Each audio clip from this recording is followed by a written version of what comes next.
결국에는 선하게 하시는 하나님이라는 제목으로 말씀을 전합니다. 인도 선교뿐만 아니라 근대 선교의 아버지라고 할 수 있는 윌리엄 캐리를 여러분 잘 알 겁니다. 윌리엄 캐리는 영국 선교사로서 1793년에 인도에 들어가서 선교 활동을 하였는데 여러 가지 사역 중에 특별히 성경을 인도어로 번역하는 일에 집중했습니다. 그 20년 동안 인도에 여러 사투리가 많은데 한 16개의 언어로 번역을 하는 그 어려운 번역 사업을 시작했는데 거의 많은 진척을 가져왔는데 어느 날 갑자기 불이 나서 그 모든 자료들이 그냥 잿더미가 되어버렸어요. 20년 동안 잠자지 않고 그렇게 애쓰고 수고하고 해서 이렇게 번역을 만들어낸 것이 불타버렸다라는 겁니다. 그동안의 수고가 물거품으로 돌아갔습니다. 그래서 많은 사람들이 하나님을 원망합니다. 하나님도 참 무심하다고. 어떻게 하나님이 살아계시다면 이런 일이 있을 수가 있냐고. 20년 동안의 그 수고가 하루아침에 잿더미가 되고 물거품이 되게 하시냐고. 많은 사람들이 절망하고 원망했지만 윌리엄 캐리는 낙심하지 아니하고 불이 난 그 현장에 가서 하나님 앞에 감사의 예배를 드렸습니다. 그리고 그가 잿더미 위에서 붙들었던 말씀이 오늘 본문의 말씀입니다. 우리가 알거니와 하나님을 사랑하는 자, 곧 그 뜻대로 부르심을 입은 자들에게는 모든 것이 합력하여 선을 이룬다. 왜 내게 화재가 일어나야 되는지, 왜 20년 동안 그 수고가 물거품으로 끝났는지, 왜 나에게 이런 고난이 왔는지 그 이유는 모르지만 단 한 가지는 분명하게 알고 있다. 나는 하나님을 사랑해서 인도의 선교사로 파송해왔고 하나님을 사랑해서 복음을 전하며 성경 번역 사역을 했다는 것과 또 하나님은 이것을 통하여 또 다른 역사를 이룰 것이라는 것을 확신한다고 했습니다. 이 불이 난 사실이 영국으로 알려지자 영국 교회가 발칵 뒤집어졌습니다. 영국 교회 성도들, 잠자던 성도들의 영혼이 깨어나기 시작합니다. 영국이 인도 선교를 위하여 기도하기 시작합니다. 그리고 3,000명의 성도들이 인도 선교에 자원을 합니다. 선교비로, 기도로, 후원자로 이렇게 작정을 합니다. 그 중에 인도에 능한 500명의 사람이 인도에 가서 그 번역 사역에 동참함으로 인하여 2년도 안 되어서 완벽한 모습으로 성경 번역이 완성되었다라는 겁니다. 이때부터 인도에 대한 선교의 바람이 불기 시작했다라. 주님은 이 일을 통하여 합력하여 선을 이루셨는데 윌리엄 캐리 혼자서 하는 것보다 더 많은 선교의 동력자들을 세우기 위하여 열매 맺게 하셨다라는 겁니다.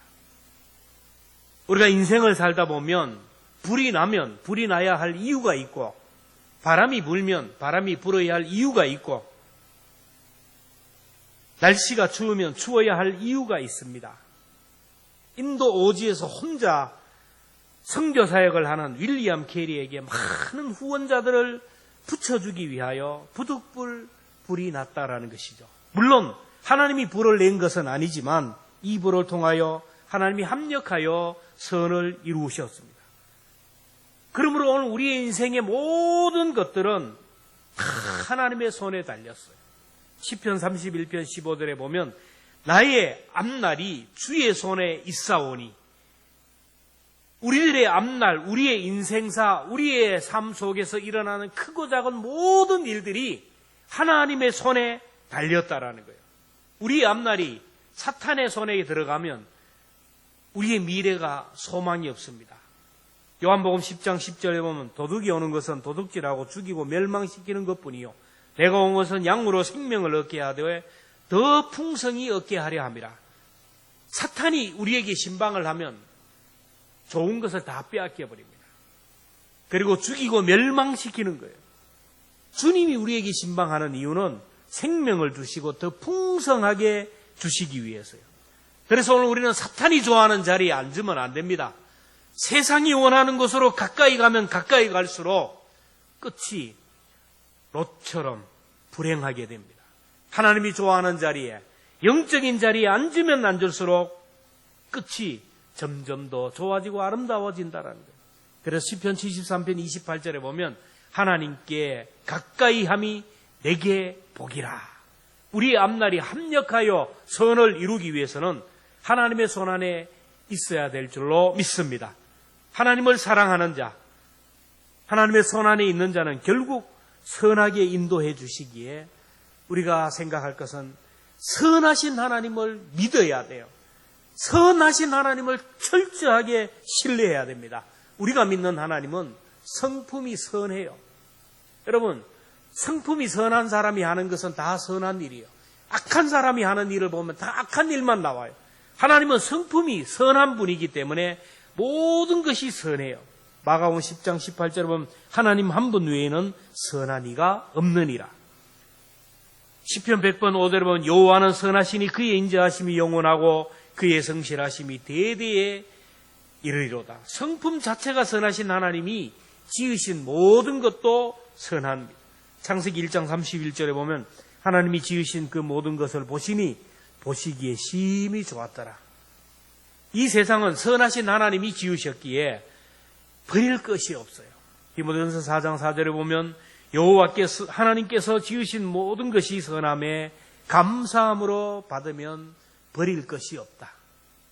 우리들이 세상에서 사용하는 모든 것들은 다 선한 거예요. 좋은 겁니다. 공기는 마시는 공기도 선한 거예요. 그래서 공기를 마실 때마다 좋다. 선하신 하나님이 나에게 주신 선물이다.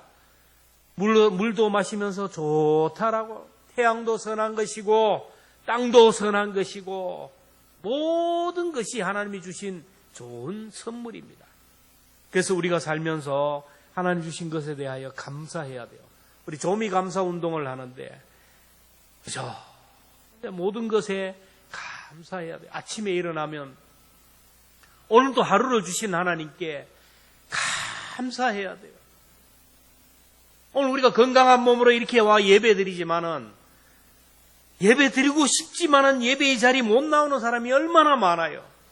내가 건강하고 내가 주예전에 올라가서 예배할 수 있다는 거 이게 얼마나 큰 축복인지 몰라요. 어젯밤에도 수많은 사람들이 병원에 입원하기도 하고 세상을 떠나가기도 했어요.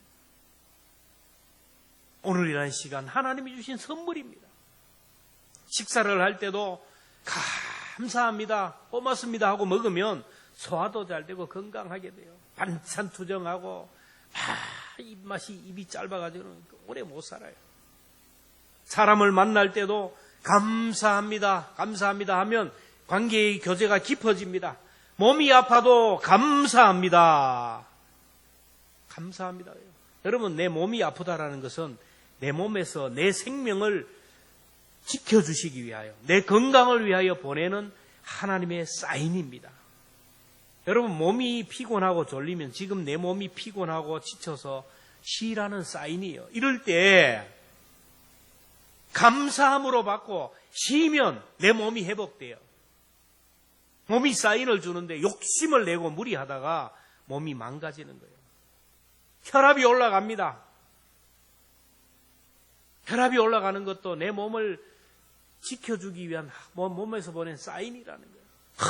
왜 내 혈압이 올라가나 그럴 필요 없어요.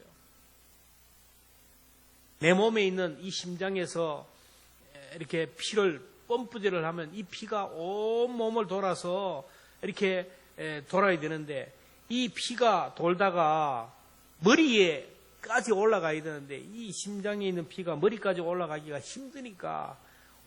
힘드니까 혈압이 올라가는 거예요. 그래서 혈압이 올라가면 제2의 심장에 근력을 만들어야 돼요. 하체 근력, 종아리 근력이 많아지면 이 피가 위로 올라가게 되고 머리까지 올라가요. 그래서 머리에 스트레스를 받지 말아야 돼요. 우리 몸에 일어나는 모든 일들은 내 건강을 위하여 주는 사인이라는 거예요. 몸이 아플 때, 병들었을 때 자꾸 부정적으로 보고 두려워할 필요가 없어요. 암이다 하는 순간 막 두려워가지고 그냥 누워버리고 그 순간부터 막 그렇게 다운되면서 죽어오는 사람이 많아요. 내 몸에 암이 있었음에도 불구하고 그것을 모르고는 잘 살아왔는데 암이라는 것을 아는 순간 두려움에 사로잡혀가지고 그 순간부터 사람이 죽어버리는 거예요. 암을 두려워할 필요가 없습니다. 암을 치료하시고 죽은 자도 살리시는 분은 하나님의 능력이에요. 암으로 죽는 게 병으로 죽는 게 아니라고 몇 번 얘기하나요? 사명이 끝나면 죽는 거예요. 하나님이 암도 고쳐주시고 죽은 자도 살리고 내가 하나님 앞에 해야 할 사명이 있다면 하나님은 살려주는 겁니다. 건강을 회복하라고 내 몸에 사인을 주기에 약을 잘 먹고 몸 관리를 잘하면 건강하게 살아요. 경제적으로 어려움이 있습니까? 하나님이 나를 가장 잘 알기에 하나님께서 꼭 필요한 만큼 주셔요. 나에게 하나님 물질을 많이 주시면 내가 이 반을 떼가지고 교회 드리겠습니다. 하나님은 안 속아요. 우리를 다 잘 알아요. 물질을 주면 그 물질 때문에 죄 짓고 물질 때문에 믿음 잃어버릴까 봐 필요한 만큼 주는 거예요. 여러분, 사람이 여러분을 힘들게 합니까? 그 사람을 통하여 나를 더 겸손하게 온유하게 더 믿음의 사람으로 훈련시켜요. 다윗을 훈련시키기 위하여 사울을 붙였지 않습니까? 아내가 마음에 안 들어요?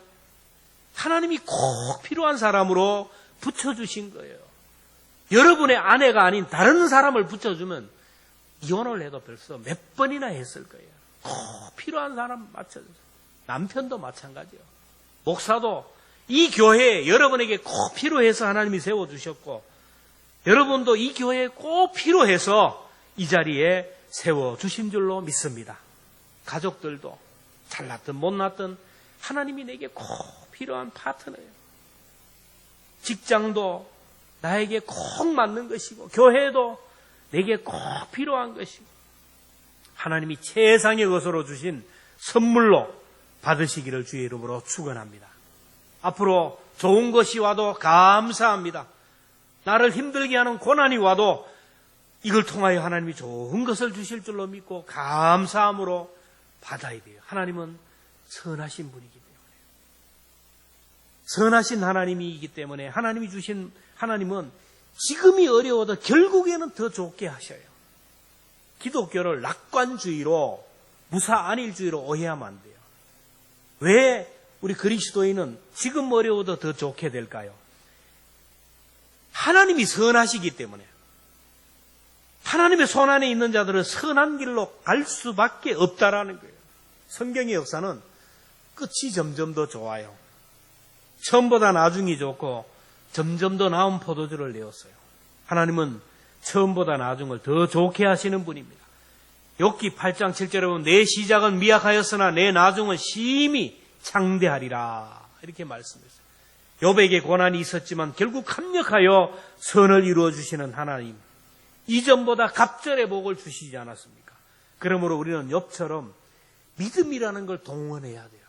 여러분, 우리가 세상을 살 때 믿음이라는 것을 동원하면 우리가 마음에 여유가 생겨요. 믿음이라는 것을 동원하면 평안을 얻을 수가 있어요. 우리가 하나님 앞에 믿음이라는 것을 동원하면 인생살이가 힘들지가 않고 피곤치가 않고 인생살이가 스릴이 넘쳐요. 하나님이 이스라엘 백성들에게 이 얘기죠. 내가 적과 그리우는 가나안 땅으로 인도할 것이다. 그렇게 약속했어요. 그러면 이스라엘 백성들은 하나님의 약속을 믿고 그저 감사하고 순종하며 가면 됩니다. 근데 그들은 눈에 보이는 대로 반응을 하는 거예요. 10가지 재앙을 내릴 때도 조마 마지막 10번째 재앙, 장자의 죽음을 이게 재앙을 주실 때 어린 양의 피를 잡아서 문설주에 바르면 죽음의 사자가 넘어갈 것이라고 말씀해요. 그래서 많은 사람들이 어린 양의 피를 잡아서 문설주에 발랐어요. 그리고 방 안에 있으면서도 벌벌 떨었어요. 아이고, 옆집에 막 통곡 소리가 나고 죽음의 소리가 나니까 이제 우리 죽지 않나 발발 떨었어요. 홍해 앞에서 또 얼마나 불평하고 원망합니까? 앞에는 거대한 홍해가 가로막히고 뒤에는 애굽의 병거들이 위협하자 백성들이 지도자 모세를 원망하며 하나님을 원망합니다. 어떻게 되었습니까? 홍해를 건너잖아요. 자기들을 따르던 위협하던 수많은 애굽의 군사들을 그 홍해에다 수장하는 것을 보잖아요. 그리고 광야에 들어갔어요. 얼마 안 돼서 목이 마르다고 또 불평을 합니다. 왜 만나만 주냐? 메추라기를 주니까 계속 불평하는 거예요. 덥다고 춥다고. 결국 광야에서 불평하고 원망하던 불신앙의 사람들은 하나님이 가나안 땅에 그들을 들어가지 못하게 했습니다. 광야에서 불평하고 원망하는 사람 오늘 우리들이 아닙니까? 몸이 조금만 아파도 불평해요. 돈이 좀 없어도 불평하고 자녀 때문에 걱정하고 사람 때문에 불평하고. 여러분, 우리가 광야에서 할 수 있는 것은 아무것도 없어요. 우리가 세상에서 할 수 있는 건 아무것도 없어요. 오직 선하신 하나님을 믿고 그분이 나를 사랑하시는 분이기 때문에 그분을 믿고 인내하면 되는 거예요. 때를 따라 물이 필요하면 물을 주셔요. 반석을 캐어서 물을 주시고 만나도 주시고 메추라기도 주시고 구름기둥 불기둥으로 보호하여 결국 요단강을 열어주시고 적과 그리는 가나안 땅에 들어가게 하셨어요. 여러분, 선하신 하나님, 저와 여러분의 아버지 하나님은 선하신 분이기 때문에 지금 어려워도 점점 더 좋게 해 주실 줄로 믿습니다. 확심할 필요가 없어요. 선하신 하나님이 지금의 어려움을 통하여 하나님의 뜻을 깨닫게 하십니다. 우리를 사랑하시는 하나님의 최종적인 목적이 무엇입니까? 하나님의 자녀들이 성장하고 성숙해져서 하나님의 뜻을 아는 데까지 자라는 거예요. 하나님의 뜻을 알고 하나님의 성품을 닮아가는 자리까지 가는 걸 원해요. 시편 73편을 보면 믿지 않는 자들이 너무너무 잘 되고 믿는 사람들이 고난을 당하는 것을 보면서 실족하는 그런 말씀을 봅니다. 악인들은 하나님을 믿지 않아도 고난이 없어요. 아프지도 않아요. 살이 뻥뻥 찌고 병도 안 들어요. 창고에 재물이 가득 쌓여져 갑니다. 악인들은 죽을 때도 고통 없이 죽어요. 근데 믿는 자들은 고난이 와요. 환난이 옵니다. 어려움이 닥칩니다. 그래서 세상 사람들이 하나님을 믿는 자들이 왜 저러냐고, 왜 저렇게 지질이 궁상으로 사냐고, 왜 저렇게 가난하고 왜 저렇게 아프고 골골거리고 기도하는 자들이 왜 저렇게 비참하게 사느냐고. 오늘도 그런 현상이 일어나요. 믿지 않는 자들을 보면요, 다 살합니다. 돈도 잘 벌어요. 손대는 것마다 대박이 터집니다. 좋은 자동차 사고 좋은 집에 살고 자녀들도 전부 대학에 좋은 데 갑니다. 좋은 곳에 취직합니다. 운동도 잘하고 아프지도 않아요. 병원도 안 갑니다. 근데 믿는 자들은 왜 이렇게 어려움이 많아요? 고난이 많고 환난이 많은지 모릅니다. 여기저기 몸이 아프고 자녀들을 보아도 답답하고 길이 열리지가 않아요. 그렇게 기도하는데 응답이 없어요. 이런 영적인 딜레마에 빠졌을 때 아삽이라는 사람이 하나님의 성전에 들어가요. 너무너무 답답해서 하나님의 성전에 들어가서 하나님 앞에 하소연하다가 하나님의 뜻을 깨달아요. 시편 73편 17절 우리 함께 읽겠습니다. 시작. 하나님의 성소에 들어갈 때야 그들의 종말을 내가 깨달았나이다. 하나님 앞에 나가서 예배드릴 때 하나님 앞에 기도하다가 하나님의 임재가 임하는 순간 하나님의 깊은 뜻을 깨달아요. 악인들의 종말이 어떻게 될지, 믿음으로 사는 사람들의 종말이 어떻게 될지를 알게 되었다라는 거예요. 현재 겉으로 나타나는 것보다 그 뒤에 숨겨진 하나님의 뜻을 알게 되었다라는 거예요. 요셉이 그랬어요. 요셉이 아버지에게 각별한 사랑을 받다가 형들의 미움을 받아서 애굽의 노예로 팔려갑니다. 애굽에서 노예 생활을 해야 하고 보디발의 집에서 억울한 누명을 쓰고 감옥에 들어가 13년 동안 감옥살이를 합니다. 형들 때문에 이렇게 고통당하고 어려움을 당하고 살았는데 요셉은 그 가운데도 선하신 하나님을 신뢰해요. 여러분 성경을 보세요. 요셉이 그 고난 가운데 하나님 앞에 불평하고 원망하는 그 말 한마디가 없어요. 왜? 하나님은 선하신 분이기 때문에.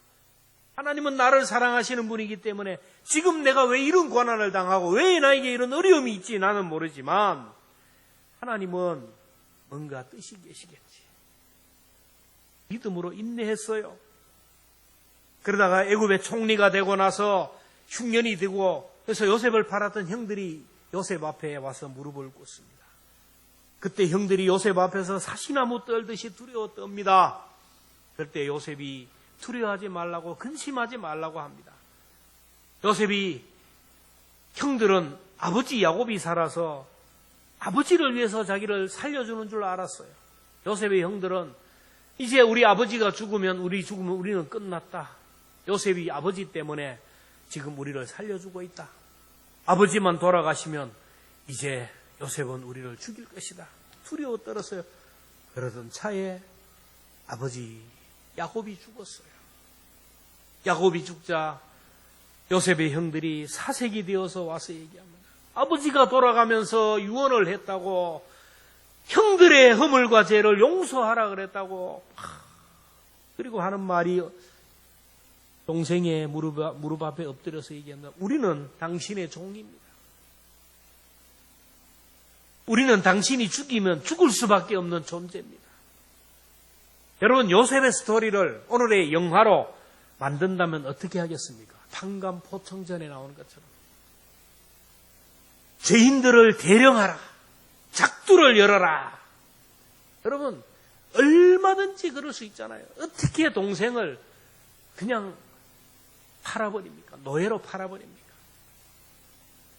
요셉은 많은 백성들 앞에 인과응보의 건선징악의 논리에 의하면 죄인들을 정죄하고 나쁜 사람들을 심판해야 된다는 세상 논리에 의하면 많은 사람들에게 그 형들을 극형을 처함으로 인하여 종으로 노예로 팔아넘김으로 인하여 본때를 보이는 것이 그 당시 명분이고 요셉이 할 수 있었어요. 요셉은 그런 힘도 있었어요.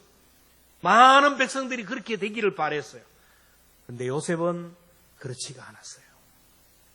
창세기 50장 20절 같이 읽겠습니다. 시작.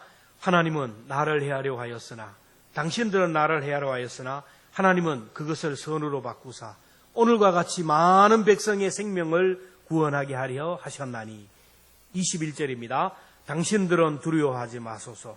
내가 당신들과 당신의 자녀를 기르리이다. 그들을 간곡한 말로 위로하였더라. 요셉은 그 오랜 세월 고난을 통하여 불같은 시험을 통하여 하나님의 그 선하신 뜻을 하나님의 그 놀라우신 신의 성품을 본받았어요.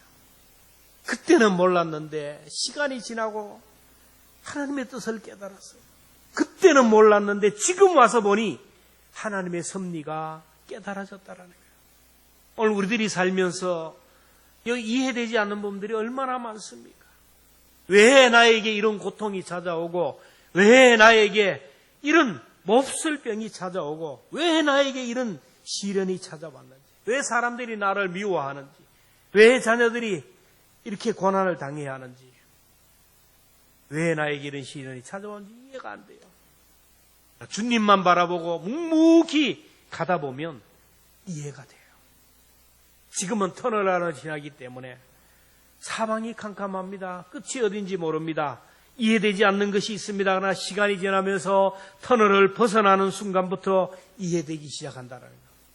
그래서 우리가 살다가요, 내가 어려울 때 누가 도와주면 그저 하나님이 보낸 천사로 생각하고 감사함으로 받고 축복하고 살아가면 돼요. 어려운 사람을 만나면 그냥 내가 도와주며 가면 되는 거예요. 누가 나를 욕을 하면 욕을 얻어먹고 그냥 주님 바라보면 묵묵히 가면 됩니다. 누가 나에게 손가락질을 해도 대꾸하지 말고 침묵하고 가면 돼요. 기도가 응답이 되지 않아도 주여 주여 주의 이름을 부르면서 이를 악물면서 인내하며 가면 되는 거예요. 주님 바라보고 가다 보면 길이 열리게 되고 묵묵히 이렇게 가다 보면 천국 문이 열리게 되고 그래서 천국 들어가면 되는 거예요. 하나님이 요셉처럼 우리들에게 고난을 통하여 하나님의 성품을 담게 하시고 하나님의 선하신 뜻을 깨닫게 하는 거예요. 베드로후서 1장 4절에 보면 보배롭고 지극히 큰 약속을 우리에게 주사 이 약속으로 말미암아 너희가 정욕 때문에 세상에서 썩어질 것을 피하여 신성한 성품에 참여하는 자가 되게 하려 함이라.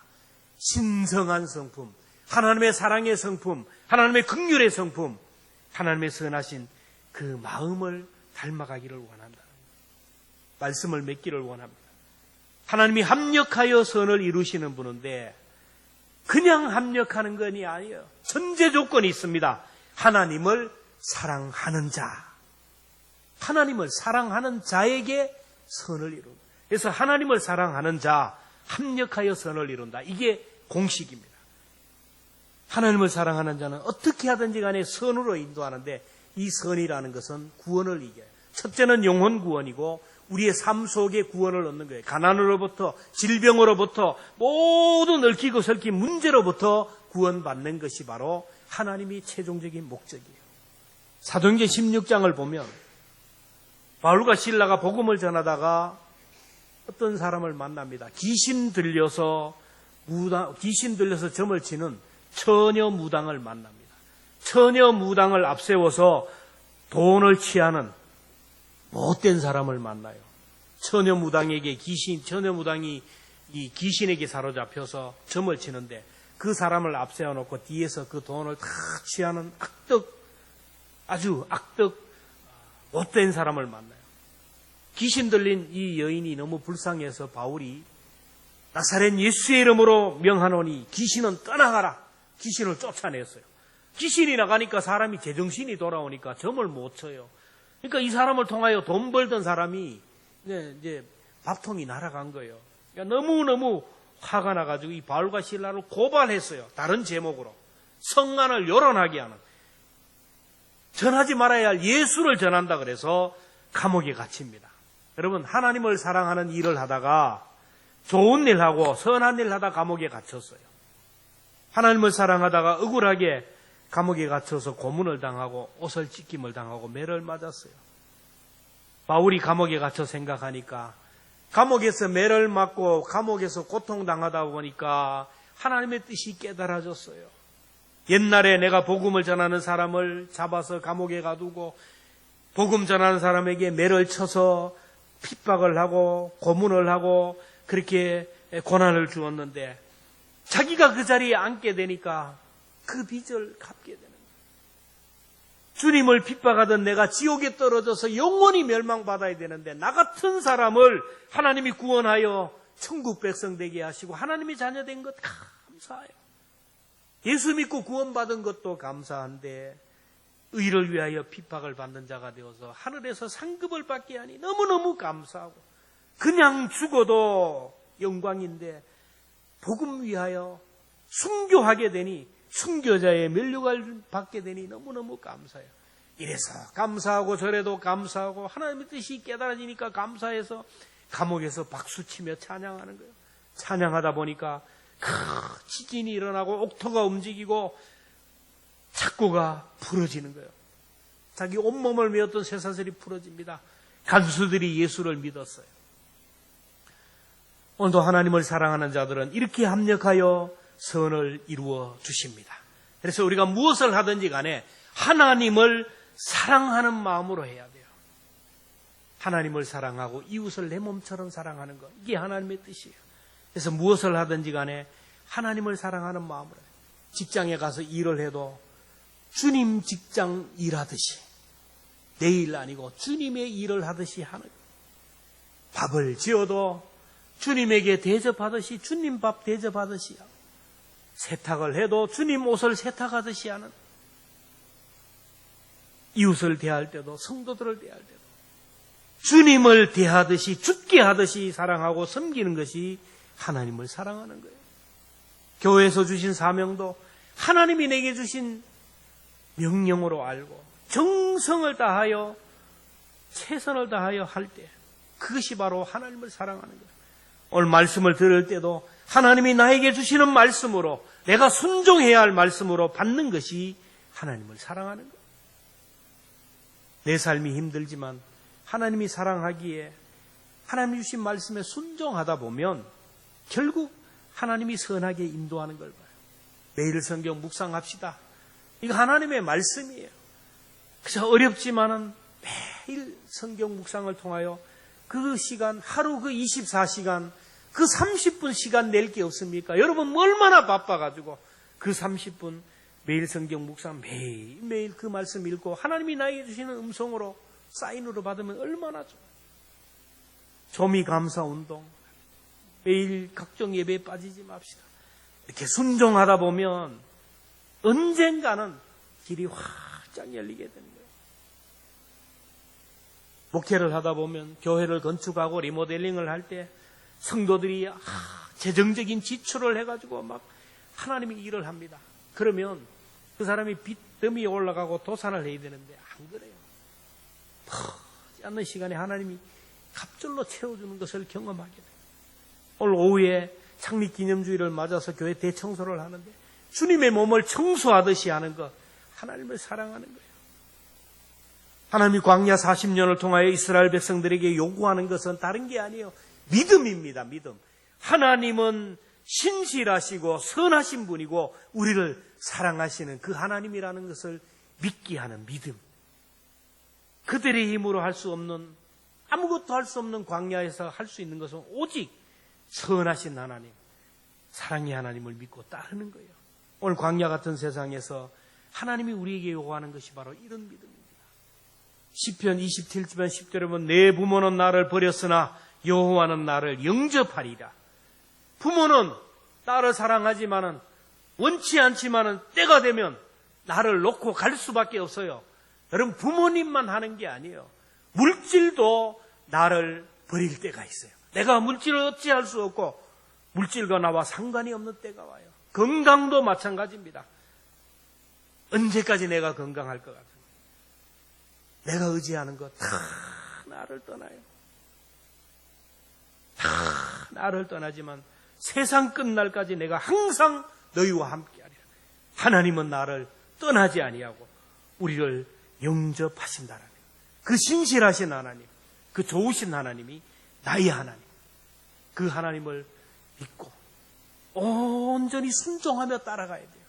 앞길이 힘들고 어려워도 지금 내 하는 일이 답답하고 작다 할지라도 더 좋게 하시는 하나님, 내 힘이, 내 삶이 너무 힘들지만 이를 통하여 더 큰 하나님의 성품을 닮아가는 성숙한 사람으로, 믿음의 사람으로 만들기 위한 하나님의 섭리임을 기억하면서 끝까지 신실하신 하나님을 신뢰하는 저와 여러분 될 수 있기를 주님의 이름으로 축복합니다. 기도하겠습니다. 하나님, 우리는 믿음이 너무 부족합니다. 보는 대로, 들리는 대로, 우리의 삶에 느끼는 대로 그저 생각 없이 뱉어버리고 불평하고 원망하고 걱정하고 돌아서 보니 하나님의 은혜였다라고 고백하지만 또 다른 어려움이 오면 똑같이 그 반복된 삶을 살아가는 저희들이 아닙니까? 하나님, 오늘 우리에게 은혜를 주셔서 선하신 하나님을 주님 앞에 서는 순간까지 끝까지 신뢰하는 저희들 되게 하여 주옵소서. 내 부모는, 건강은, 물질은, 세상은 나를 버리지만 여호와는 나를 영접하시고 영원히 함께한다는 이 놀라운 말씀을 꼭 붙들게 하여 주옵소서. 지금 어렵지만 하나님, 나중이 좋아지고 지금은 힘들지만 이해가 되지 않지만 반드시 하나님 깨닫게 하실 그 하나님의 놀라운 섭리를 바라보며 찬양하는 우리 모두가 되게 하여 주옵소서. 오늘 이 시대 정말 믿음이 필요한 시대인데 오늘 우리에게 정금 같은 믿음 주시고 이 믿음이라는 도구로 우리가 이 험한 세상 넉넉히 승리하게 하여 주옵소서. 예수님의 이름으로 축복하며 기도하옵나이다.